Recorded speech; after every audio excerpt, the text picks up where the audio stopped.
محترم ناظرین، آج کا بہت ہی دلچسپ قصہ جو ہے شاہ شمس تبریز رحمت اللہ علیہ کا۔ شاہ شمس تبریز رحمت اللہ علیہ کے بغداد سے ملتان ہجرت کرنے کے پیچھے بہت ہی درد بھرا واقعہ ہے، جس کا مختصر تذکرہ کرتے ہیں کہ بغداد کے علماء شاہ شمس تبریز رحمت اللہ علیہ کے بہت خلاف تھے اور تمام اراکین سلطنت بھی علماء کے ہم نوا تھے۔ انجام کے بادشاہ کی مرضی کے خلاف بڑے مجمع میں حضرت شاہ شمس تبریز رحمت اللہ علیہ کی کھال کھینچ لی گئی اور اس حالت میں بغداد سے نکال دیا گیا کہ پورا جسم لہو لہان تھا۔ ولی عہد سلطنت شہزادہ محمد کو حضرت شاہ شمس تبریز رحمت اللہ علیہ سے بہت عقیدت تھی۔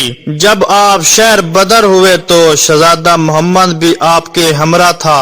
رخصت ہوتے وقت اس نے اپنی سلطنت کو مخاطب کرتے ہوئے کہا، جس ملک میں حضرت شاہ شمس تبریز رحمت اللہ علیہ جیسے صاحب کمال کے ساتھ یہ سلوک کیا جائے وہ ایک لعنت گدا ہے، اور میں ایسے لعنت گدا میں سانس لینا بھی گناہ سمجھتا ہوں۔ یہ کہہ کر شہزادہ محمد حضرت شاہ شمس تبریز رحمت اللہ علیہ کے ساتھ بغداد کی حدود سے نکل گیا۔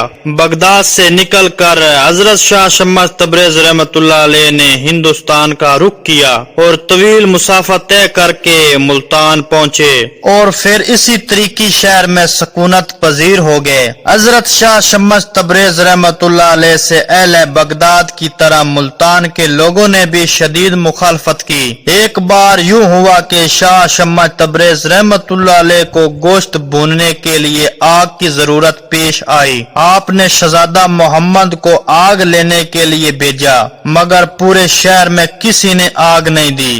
ایک سنگ دل شخص نے تو شہزادے کو اتنا مارا کہ اس کے دلکش چہرے پر زخموں کے نشانات بن گئے۔ حضرت شاہ شمس تبریز رحمت اللہ علیہ نے شہزادے کی طرف دیکھتے ہوئے کہا، تم تو آگ لینے گئے تھے۔ شہزادہ محمد نے پورا واقعہ سنایا تو حضرت شاہ شمس تبریز رحمت اللہ علیہ کو جلال آ گیا۔ آپ نہایت غصے کی حالت میں اپنی خانگاہ سے نکلے، گوشت کا ٹکڑا ہاتھ میں تھا۔ پھر حضرت شاہ شمس تبریز رحمت اللہ علیہ نے آسمان پر نظر کی اور سورج کو مخاطب کرتے ہوئے فرمایا، تو بھی شمس میں بھی شمس، میرے اس گوشت کے ٹکڑے کو بھون دے۔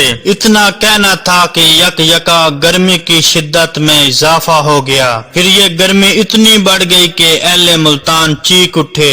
پورا شہر آگ کی بھٹی بن کر رہ گیا تھا۔ کچھ باخبر لوگوں نے یہ صورتحال دیکھی تو حضرت شاہ شمس تبریز رحمت اللہ علیہ کی خدمت میں حاضر ہوئے اور عرض کرنے لگے، کیا چند نادانوں کے جرم کی سزا پورے شہر کو دے ڈالیں گے؟ یہ نادان نہیں سفاک ہیں۔ حضرت شاہ شمس تبریز رحمت اللہ علیہ نے غضبناک لہجے میں فرمایا، آگ جیسی بے قیمت چیز نہیں دے سکے اور میرے محبوب کے چہرے کو زخموں سے سجا دیا۔ آخر کیا جرم تھا اس کا؟ ہو اسے، یہ کون ہے؟ بغداد کا شہزادہ ہے، میری خاطر دروازے دروازے بھیک مانگنے گیا، میں اس کے زخموں کو کیسے بھول سکتا ہوں؟ جب تک سارے شہر کے جسم آگ سے نہیں بھر جائیں گے میں معاف نہیں کروں گا۔